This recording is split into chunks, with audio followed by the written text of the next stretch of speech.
이제 내일 또 우리 김 장로님 딸 우리 경선자매 이제 유도 분만하러 이제 병원으로 들어가는데 새벽 6시 반에 들어가게 됩니다. 혹시 뭐 오늘 나올지도 모르지만 아무튼간에 이제 셋째 준모 성모 그리고 이제 딸이죠. 셋째는 이름 정했나요? 이름 안 정하셨고요. 이름 안 정하셨구나. 곧 빨리 정하셔야 되겠네. 아무튼 건강하게 잘 출산할 수 있도록 이렇게 또 기도해 주시면 좋겠습니다. 광고 있다가 같이 또 나누도록 하고 하나님 말씀 같이 봅니다. 오늘 말씀은 마가복음 1장 21절과 22절 이 두 절 말씀입니다. 마가복음 1장 21절과 22절 이 두 절 말씀 우리 같이 한 목소리로 읽도록 하겠습니다. 21절, 22절 같이 읽습니다. 시작. 그들은 가버나움으로 들어갔다. 예수께서 하시기를 곧바로 회당에 들어가서 가르치셨는데 사람들은 그의 가르침에 놀랐다. 예수께서 율법학자들과는 달리 권위 있게 가르치셨기 때문이다. 아멘. 오늘의 제목을 새로운 권위다라는 이런 제목을 좀 정해봤습니다. 잠시 어떤 것이 새로운 권위인가라는 이 부분에 대해서 우리를 좀 나누고 말씀 나누는 시간 갖도록 그렇게 하겠습니다. 우리가 마가복음 1장을 통해서 예수님께서 어떻게 하나님이 부르셨고 또 이제 어떻게 사역하기 위한 준비를 하셨나. 그래서 이제 광야에서 기도하시기도 하셨고요. 금식하시며 그리고 시험을 이겨내시기도 하셨고 그 다음에 침례를 받으시고 이제 지난주에 우리가 제자들을 부르신 예수님의 첫 사역에 대해서 우리가 같이 나눠보았습니다. 그리고 나서 오늘 말씀 처음에 그들은이라고 하는 이 그들 택한 4명의 제자들과 함께 그들이 바로 그들이죠. 예수님과 함께 첫 번째 이제 사역지로 떠나게 된다. 그것에 대하여 가버나움이다라고 성경은 기록합니다. 예수님의 첫 사역지는 크게 보면 큰 지역으로는 갈릴리 지역이라고 이렇게 얘기할 수 있습니다. 그리고 가버나움은 그 갈릴리 지역 안에 있는 어떤 중요한 소도시 중에 가장 중요한 도시가 바로 가버나움이다. 경제적인 면에서 교통의 요지기도 하였고요. 경제적인 모든 면에서 이 가버나움에서 가장 중심이 되는 곳이 바로 어디라고요? 갈릴리에서 가장 중심이 되는 곳이 가버나움이라는 도시입니다. 그리고 아마도 가버나움의 가장 중심에 자리 잡고 있는 한 회당 그곳에서 오늘 본문에 나온 것과 같이 예수님께서 이 가르침을 시작하지 않으셨나라고 학자들은 보고 있습니다. 오늘 말씀에 회당이라는 말이 나오는데 사실은 이 회당이라는 것에 대해서 조금만 얘기하고 넘어갔으면 좋겠습니다. 이 회당은 히브리 말로는 시나고그라는 말로 사용합니다. 시나고그. 그래서 이것이 어떤 의미냐면 한 곳에 모여서 함께 기도하며 함께 하나님의 말씀, 율법을 나누는 사람의 모임을 이야기합니다. 시나고그 장소가 아니고요.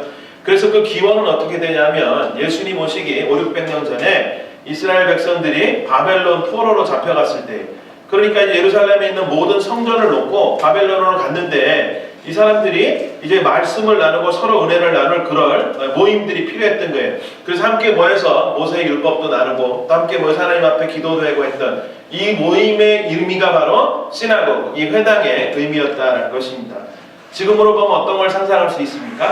북한의 지하교회라든지 아니면 중국에서 이렇게 몰래 모이는 어떤 그런 가정교회 형식의 그런 모임 자체가 바로 회당의 모임이었다라고 볼 수 있습니다. 그렇지만 그 이후로 이제 이스라엘 하나님의 은혜로 포로 생활에서 바벨론으로부터 이제 해방되어서 자기네 땅으로 돌아왔지만 그럼에도 불구하고 이 회당은 없어졌느냐? 그렇지 않았다는. 그래서 이스라엘 사람들이 회당을 오히려 자기네 동네마다 지어놓고 그곳에서 지금으로 얘기하면 주일 예배 같이 안식일에 함께 모여서 예배를 드리고 말씀을 나누고 기도하며 찬송했던 장소가 바로 이 회당이라는 장소입니다.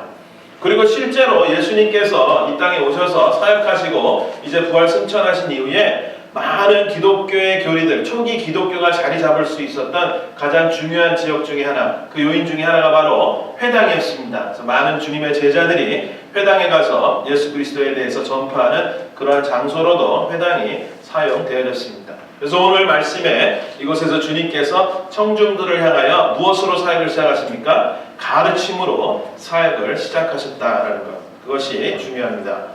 22절 말씀에 중요한 두 단어를 우리가 픽업할 수 있어야 되는데 첫 번째로는 어떤 반응이냐면 가르침을 시작하자마자 사람들의 반응이에요. 사람들이 어찌했다고요? 놀랐다. 사람들이 예수님의 가르침에 놀랐다라는 그 사실에 주목해야 됩니다.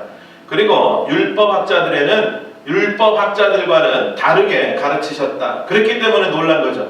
이 두 가지가 굉장히 중요합니다. 어떤 학자들은 성경학자들은 이렇게 얘기합니다. 이들이 놀란 것은 저 사람이 나사렛의 목수의 아들이 아니냐. 저 사람 자체도 목수였는데 어떻게 저런 목수가 회당에 와가지고 하나님의 말씀을 가르치는가. 이것 때문에 놀랐다. 그렇지만 그것이 설득력이 있는 것이 아니라 사람들이 놀란 것에는 예수님의 그 가르침의 내용으로 인해서 사람들이 놀랐다라고 그런 보는 견해가 더욱더 맞다라고 생각합니다.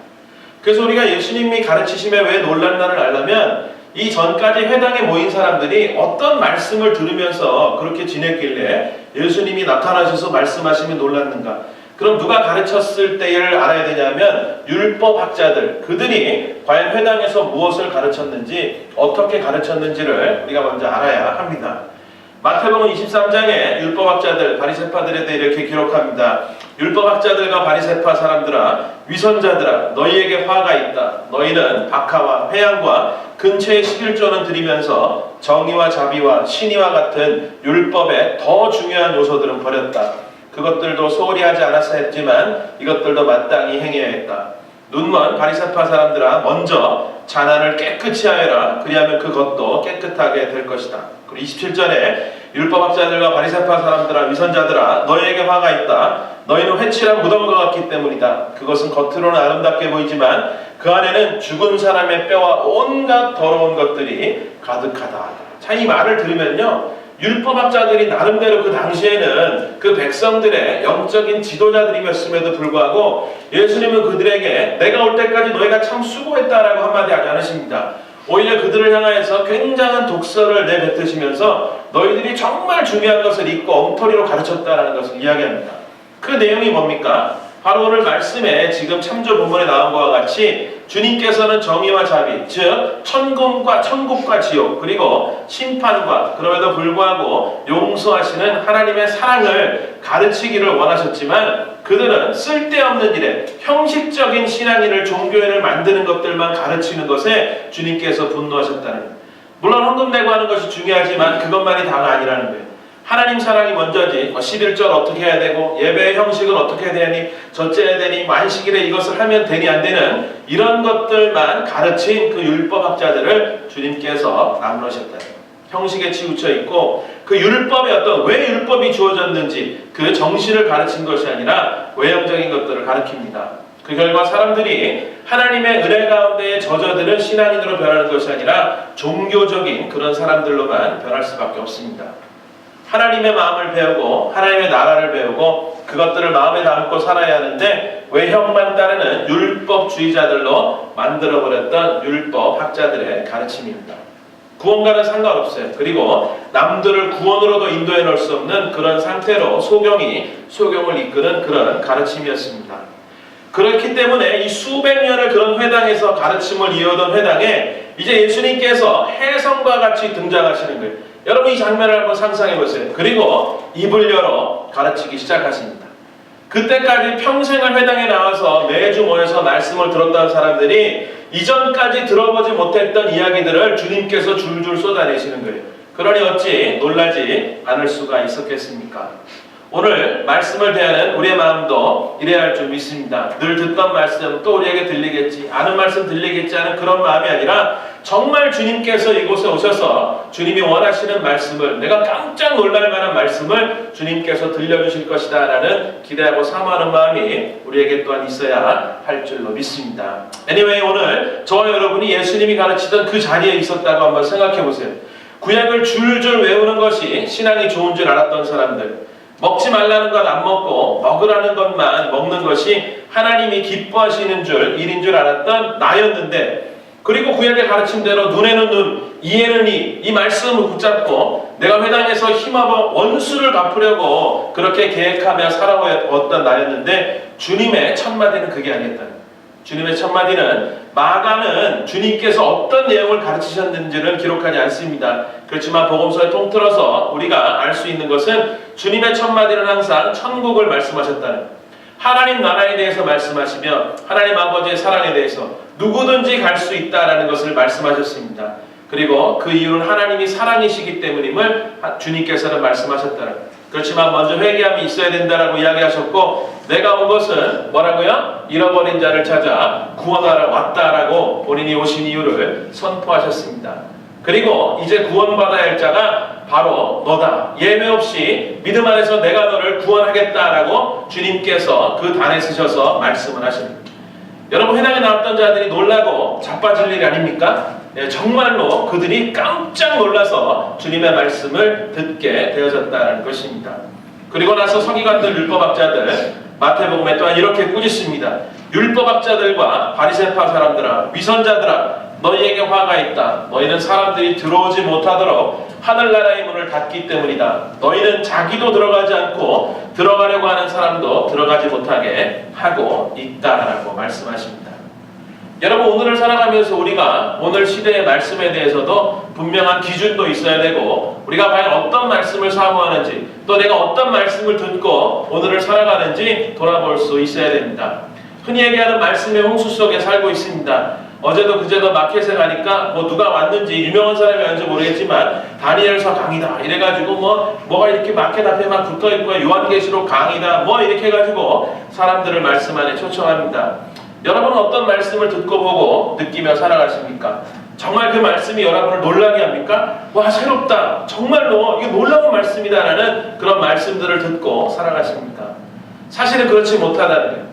내가 말씀을 사모한다 하면서 이런저런 책도 보고 말씀도 듣고 막 그렇게 하지만, 실제로 홍수에 가장 부족한 것이 마실 물이듯이 오늘날에도 말씀이 넘쳐나는 것 같지만, 인터넷에도 신문에도 온갖 곳에서 말씀이 넘쳐나지만 실제로 우리를 깜짝 놀라게 할 만한 그런 말씀들은 그리 많이 들리고 있지 않다는 것입니다. 여러분, 복음이 들려져야 함에도 여전히 지금 이 시대에도 과거 주님께 혼나던 율법학자들, 서기관들과 같은 그런 가르침이 많이 넘쳐나는 것이 요즘의 오늘날의 시대라고 저는 믿습니다. 자신이 경험한 예수를 전하는 것이 아니라 듣고 배운 예수를 전한다.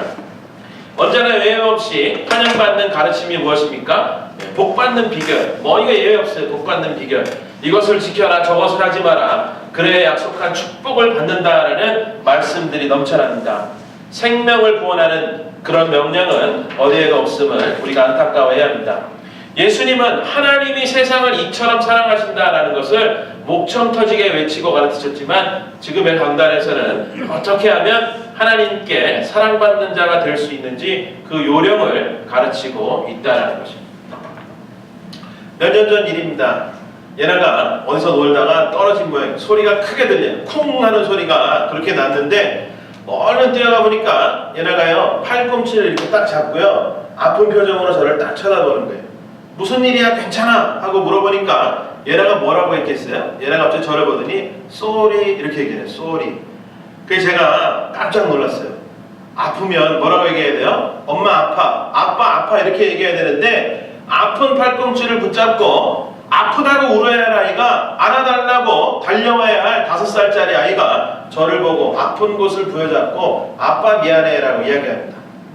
그래서 제가 생각해봤어요. 왜 얘가 이런 얘기를 할까? 아마도 위험하게 장난하면 다친다, 조심해라 라고 말한 것이 저는 아이를 위한 그런 훈계였는데, 이제껏 얘라는 그것을 아빠가 싫어하는 것, 아빠에게 혼날 일이라고 생각했다라는 것. 그래서 최소한 얘네가 느끼기에는 그랬기 때문에 얘네는 아픈 그 상황을 아프다라고 얘기하지 않고 아빠 미안해라고 얘기를 했는가 보다 생각해 봤습니다. 제가 뭐라 그랬겠어요? 이리 와봐, 아프지 하니까 그때서 와가지고 울기 시작합니다. 여러분, 오늘날 교회에서도 저는 이런 일들이 수없이 많이 일어난다라고 생각합니다. 너무나 아프고 힘든 사람들, 주님께 달려나와서 위로와 평안과 주님이 보듬어 주셔야 할 그 품 안에 안겨야 될 수많은 사람들이 강단에서 뭐라고 얘기합니까? 하나님 그런 사람 아니라는 거예요. 하나님을요, 아주 못된 아저씨 그런 취급합니다. 그냥 달려나오면 안 됩니다. 하나님이 아무나 사랑하시는 줄 아십니까? 이렇게 이야기하기도 합니다. 우리의 잘못만을 지적합니다. 그리고 우리가 하나님의 법도를 어기면 받게 될 그 저주를 이야기하기도 합니다. 사람들로 하여금 주님 앞에 담대함으로 달려가지 못하도록 위반하면 받게 될 저주와 두려움과 좌절감, 죄의식에 사로잡히게 만들고 맙니다. 그러고 나서 오히려 형식적인 형식에 얽매이도록 사람들을 현혹하기도 합니다. 율법주의적인 그런 겉모양으로 이런 것이 정말 좋은 크리스찬이다라는 것으로 무엇을 강조합니까? 주일에 빠지지 않아야 된다. 11조 열심히 해야 된다. 교회에서 시키는 건 무조건 순종해야 된다. 섬김해야 된다라고 사람들을 현혹하고 있는 것. 그것이 저는 요즘의 크리스찬 기독교 교회의 현실이다라고 생각합니다. 마치 이것은요 어떤 사기냐 하면 공짜표를 어디서 제가 얻었어요. 그런데 그 공짜표를 가지면은 공짜로 줘야 되잖아요. 그런데 매표소 앞에 가서 100원 주고 표를 살라는 사람한테 50원 줄 테니까 나한테 살래 하면서 그 표를 팔고 있는 못된 그런 안표 장사와 같은 그런 사람들이 바로 오늘날 강단에 수없이 서 있다라고 생각합니다. 여러분, 울며 하나님 품에 달려가야 할 수많은 사람들, 어쩌면 저와 여러분인 줄 모릅니다.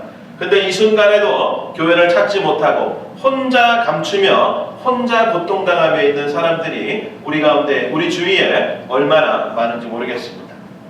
여러분, 하나님 앞에서 두려움에 떨어야 할 이유는 하나밖에 없어요. 하나님이 무서워서가 아니라 하나님의 위엄과 영광, 하나님의 임재하심이 너무나도 엄청나서 그 앞에서 내가 떨고 섰는 그 이유밖에는 아무것도 하나님 앞에 떨고 섰을 이유가 없는 줄 믿습니다. 왜? 나는 하나님의 사랑받는, 하나님을 사랑하는 그분의 자녀이기 때문입니다. 그분은 내 아버지 되시기 때문입니다. 아멘. 여러분, 이 고백과 이 마음이 우리에게 항상 있어야 할 줄 믿습니다. 예수님이 이날에 가버나움 회당에 오셔서 바로 이것을 말씀하신 거예요. 무엇을 말씀하십니까? 조건 없는 사랑에 대해서 말씀하십니다. 예외 없는 용서에 대해서 말씀하시며 구원하시는 하나님에 대해 이야기하고 있습니다. 그러니 사람들이 놀랄 수밖에 없어요. 아, 이런 걸 해야 하나님 기뻐하시고 이런 걸 해야 구원받고 이런 걸 하면 저주받는 줄 알았는데 예수님은 그게 아니라는 하나님의 천국에 대해서, 하나님에 대해서, 사랑에 대해서 이야기합니다. 요즘 세상의 사람들이 왜 기독교를 욕할까요? 반대로 생각해보면 좋아할 이유가 없어요. 기독교를 통해서, 교회를 통해서 그들이 좋은 면에서 놀랄 만한 이유가 없기 때문에 우리를 좋아하지 않는다는. 여러분, 세상이 기독교 크리스찬 때문에 놀랄 일이 뭐가 있을까요? 어떤 목사가 훌륭하고 잘생겼다고 그거를 사람들이 놀랄까요? 아니면 어떤 한 교회가 수십만 명이 모인다고 사람들이 놀랄까요? 안 놀라요. 건물이 크다고 놀라지 않습니다. 그 교회 1년 재정이 얼만큼 된다고 세상 사람들이 절대로 놀라지 않는다는 거예요. 그렇지만 단 한 가지 놀랄 일은 뭡니까? 주님의 사랑이 드러날 때에 그것만이 사람들을 놀라게 할 수 있는 줄 믿습니다. 여러분, 그게 쉬운 말로 뭐예요? 복음이 그들에게 들려질 때에, 전혀 상상치도 못했던 그 엄청난 그 사랑의 메시지가 그들에게 들려졌을 때에 세상이 놀라게 된다는 것입니다. 여러분, 금요일 오전에 제가 방에서 설교 말씀 마무리 준비하고 있는데 뉴욕에서 이제 막 신학교를 졸업한 제가 잘 아는 선교단에서 알던 자매인데 전화가 왔어요. 이러면서 목사님, 요번 주에 이제 처음으로 목사님 출타하셔서 담임 목사님이 일부 예배를 당분간 한 달 정도 설교를 해야 된다는 거예요. 근데 자기가요 너무 무감해서 죽겠다고 그러면서 저에게 한 수 가르쳐달라, 말씀 전하는 준비하는 거 한 수를 가르쳐달라, 이렇게 젊은 전사님이 한 분 전화가 왔습니다. 제가 이렇게 말해줬어요. 부담이 된다면 첫 번째로는 준비가 안 된 것이다. 말씀은 기대함이 있어야 된다라고 이야기해줬습니다. 왜? 대언자로 쓰임받는다는 것이 얼마나 영광스러운 일인 줄 모르기 때문입니다. 그리고 부족하지만 말씀을 전할 때마다 너무나 영광스러운 자리이기 때문에 저도 이 자리가 얼마나 제가 사모하며 또한 떨리는 자리인 줄 모릅니다. 두 번째로는 제가 그 전사님에게 한 가지만 기억해라라고 이야기했습니다. 내가 하고 싶은 말 하지 말고 하나님이 지금 이 시각에 모인 그 사람들에게 어떤 말씀을 하고 싶으실까 하는 그 말씀을 전해라. 그리고 그것을 위해서 기도하고 준비해라 라고 그렇게 이야기해 줬습니다.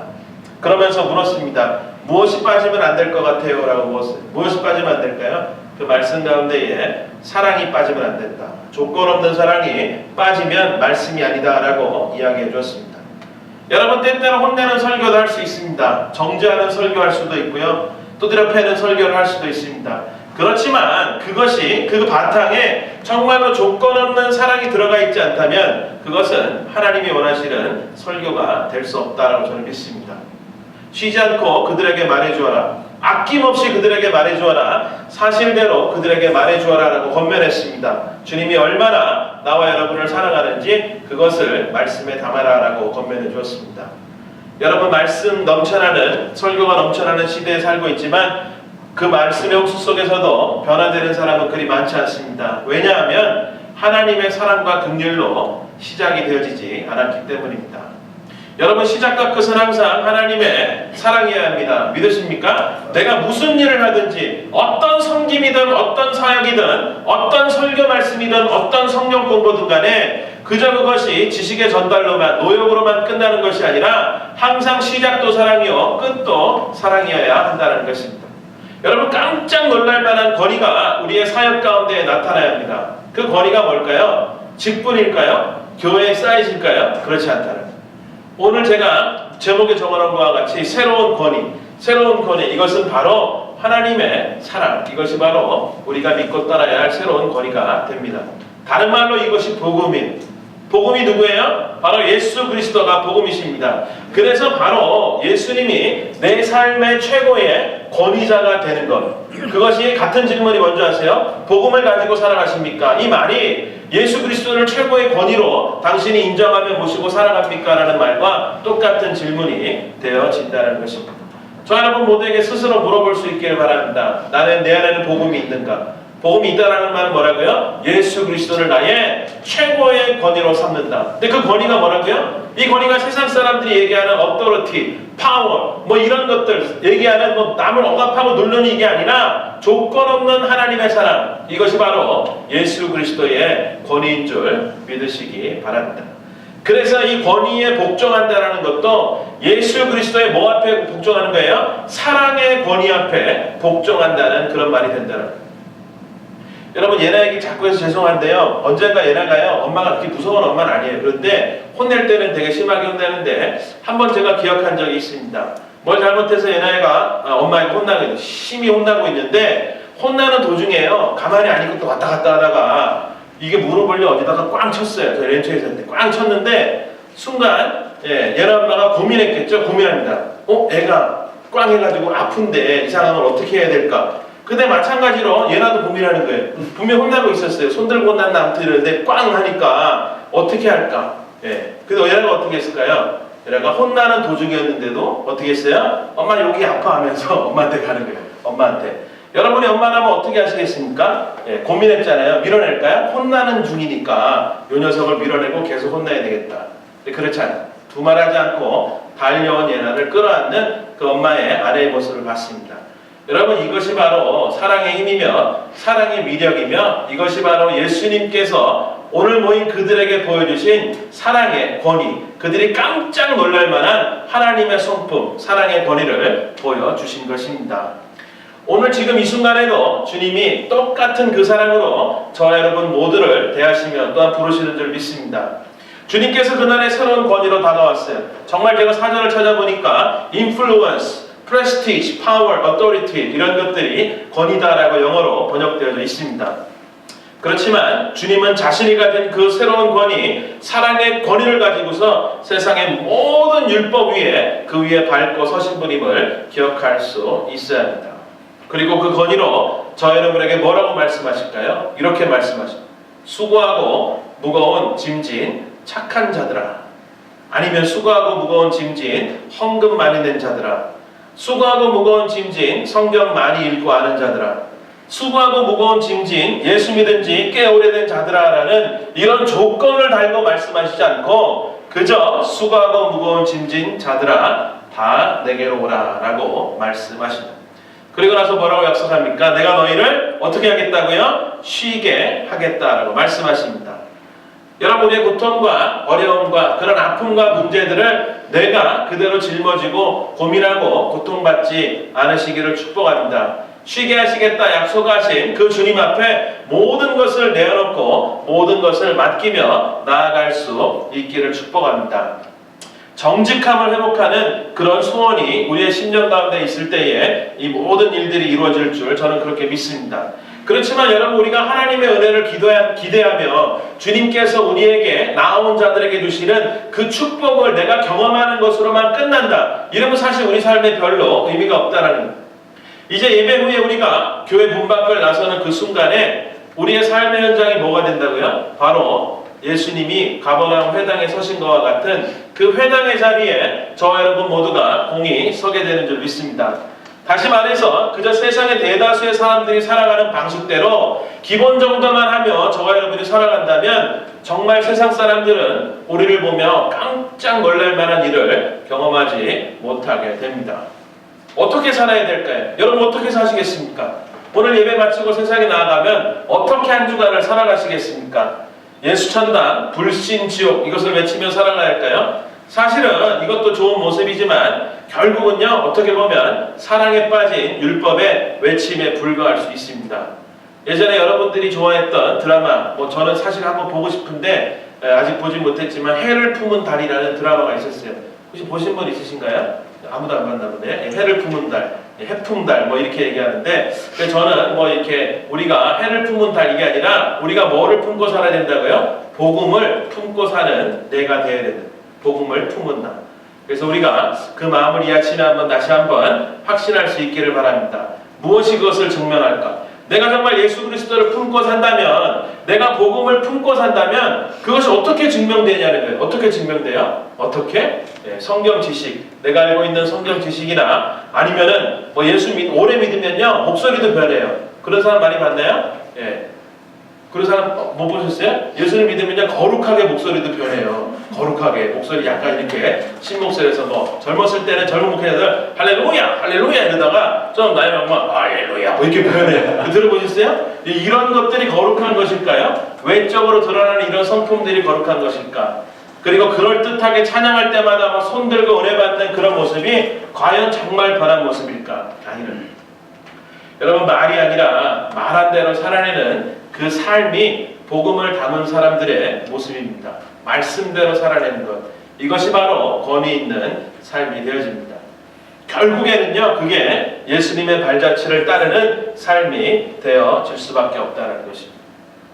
예수님께서 많은 것들을 우리에게 보이셨지만 오늘 몇 가지만 살펴보자면 예수님의 삶은 정죄하지 않는 삶이었습니다. 기억하십니까? 간음에서 현장에서 잡혀온 그 여인을 보고 예수님 뭐라 했어요? 누가 너를 정죄하는 사람이 있냐? 나도 너를 정죄하지 않는다. 그러니 돌아가서 죄짓지 말고 살아라라며 그를 돌려보냅니다. 이 무슨 말이에요? 예수님은요 그 죄를 다 용납하신다는 얘기는 아니에요. 그 죄를 인정하고 용서를 구하는 자들을 용서해 주시지만 예수님의 중심은 과거에 있지 않고 뭐예요? 나를 만났다면 이 이후의 삶은 죄짓지 말고 바르게 살아라라는 우리의 앞으로의 삶에 관심이 있다는 것입니다. 이것이 정죄하지 않는 주님의 삶의 모습이었습니다. 그리고 주님께서는 그 누구도 배척하신 편견하신 적이 없는 그러한 삶으로 우리에게 보여주셨습니다. 사람의 수준이 어떠니 격이 나랑 맞니 안 맞니. 제가 섬겼던 교회들 중에서도요 참 어이없는 소리들을 하시는 교회들이 많이 있어요. 우리 교회는 수준이 있는 교회라는 거예요. 무슨 수준이냐 얘기했더니 메디컬 닥터가 몇 명이고 이런 소리를 하는 거예요. 여러분들 수준이 있는 교회입니까? 그 정말 문 닫아야 될 교회다. 저는 그렇게 믿습니다. 우리의 삶 속에서는 어떻습니까? 저 실제로 그런 얘기 많이 들어요. 목사님 저 사람은요 저희랑 수준이 좀 안 맞아요 라고 이야기하는 그런 소리도 많이 들어봤고 저 스스로도 어쩔 때는요 문득문득 그런 생각이 들 때 깜짝깜짝 놀랄 때가 있었습니다. 주님은 죄인을 만나주셨고 외로운 자들, 병든 자들 그리고 주님의 손길이 필요한 곳에는 부르는 그곳에는 예외 없이 지체 없이 항상 달려가셨고 그 자리에 계셨던 분임을 우리도 기억해야 됩니다. 그리고 복음을 가진 나, 새로운 권위를 가진 나는 바로 주님과 같이 사람들을 차별하지 않고 편견을 가지지 않고 주님이 보내시는 원하시는 그곳에 나도 항상 달려나가리라는 그 삶의 모습으로 살아가는 자가 바로 새로운 권위를 마음에 담고 살아가는 사람입니다. 직분이 권위가 아닙니다. 교회 사이즈가 권위가 아니고 내 신분과 처지가 우리가 붙들어야 할 권위가 아님을 이 아침에 분명히 새길 수 있기를 바랍니다. 정말 세상이 깜짝 놀랄 만한 권위로 하나님께서 저와 여러분을 이 땅에 보내신 줄 믿습니다. 아멘? 여러분 우리가 살아가면서 수많은 사람들이 저와 여러분을 만나지만 우리를 만났다가 1분이든 1시간이든 2시간이든 하루 이틀이든 같이 지났는데 그들이 저와 여러분에게 아무것도 새로운 것을 느끼지 못해요. 깜짝 놀랄 만한 주님의 사랑과 긍휼과 그 주님의 삶의 모습이 우리 가운데 묻어나서 그들에게 보이지 않는다면 우리는 이 세상을 바로 살지 못하고 있는 것이다라고 저는 그렇게 말씀드리고 싶습니다. 이 말씀이 여러분을 책망하는 말이 아니요 저 여러분이 다시 한번 주님 앞에 결단하며 그 마음을 확신하게 되는 그 계기가 이 아침에 우리 모두에게 일어날 수 있기를 축복합니다. 아 그렇구나. 주님께서 회당에 쓰셔서 입을 열어 하나님의 나라에 대해 말씀하셨을 때 그들이 정말 깜짝 놀랐던 것과 같이 주님 내 삶에 그런 열매들이 나타나기를 원합니다. 주님 나를 보내신 그곳을 회당이라 생각하고 정말 그들과 똑같이 살아가는 것이 아니라 복음을 마음에 담고 말할 뿐만 아니라 그 주님께서 살아내신 삶의 모습대로 나도 그대로 쫓아 예수님 닮기를 소원하며 살아가는 그 삶을 통하여서 정말로 세상이 나를 통해 깜짝 놀랄 만한 그 주님의 사랑을 그 긍휼을 보게 하여 주시옵소서. 이 소원이 저 여러분 가운데에 있어져야 할 줄 믿습니다. 예수 그리스도의 권위 무엇입니까? 주님 앞에 함부로 나아갈 수 없는 그것이 권위가 아니라 누구든지 나아갈 수 있다. 조건 없는 그 사랑으로 채워진 삶으로 나타낼 수 있는 것. 그 사랑을 내 안에 온전히 담아낼 수 있기를 축원합니다. 주님께서 저와 여러분을 사용하실 것입니다. 그리고 저와 여러분의 가정들을 사용하실 것입니다. 그리고 우리 교회를 분명히 사용하실 것입니다. 한 가지만 기억합시다. 새로운 권위, 그것은 뭐라고요? 바로 조건 없는 사랑입니다. 같이 한번 기도하겠습니다.